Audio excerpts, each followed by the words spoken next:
I've animated a lot of different characters, and the way I connect with them is really through this spark inside of them that believes the impossible is possible. Like for Ariel, she's a mermaid, but somehow she's going to walk on land and fall in love with the guy with legs. I mean, this is crazy, but that's so appealing to me. When I read Audrey Wells' beautiful script, uh, and Fei is the vehicle for all of the viewers to go on this journey. Um, I saw that same spark of believing the impossible is possible. 12 years old, she's going to build a rocket to the moon. Walt Disney always talked about the plausible impossible, that there's got to be something that makes you believe it could happen. Fei is so smart. She knows physics and science and math, and she's so ingenious in how she pulls all these elements together to build this rocket using fireworks. And then there's this other side of her that her mom gave her, which is this belief in things that people can't see. The goddess on the dark side of the moon.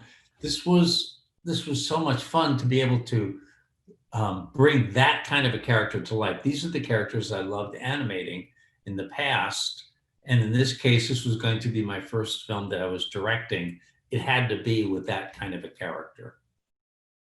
We did not write it first as a musical. Audrey didn't, but she loves musicals. Palin Chow loves musicals. When I was reading the script, I was like, it feels like Howard Ashman is speaking in my ear, and here's a song, there's a song. These are moments that you can advance the story, put like rockets on the story point and move it forward emotionally. These are not needle drop songs. They need to be written with lyrics that are profound. And Audrey seemed to have already written that into the script in some sense. And so that was an incredibly important thing that I think that the audience is going to believe and wonder in a wonderful way. It'll stick in their minds. But I think it's the lesson that resonates so deeply, so true, and yet people kind of avoid going there, which is about the loss of people we love. My favorite part was going to China and discovering what it was like to be Chinese, to sit in a family's home at the round table with the grandparents and the aunts and uncles and kids. And that I hung on to that all the way through because I knew this was going to be the bookend for us. It was the love of food. It was the light, the textures, the sounds, the smells. Those are the things that I wanted to communicate because I lived it, I experienced it.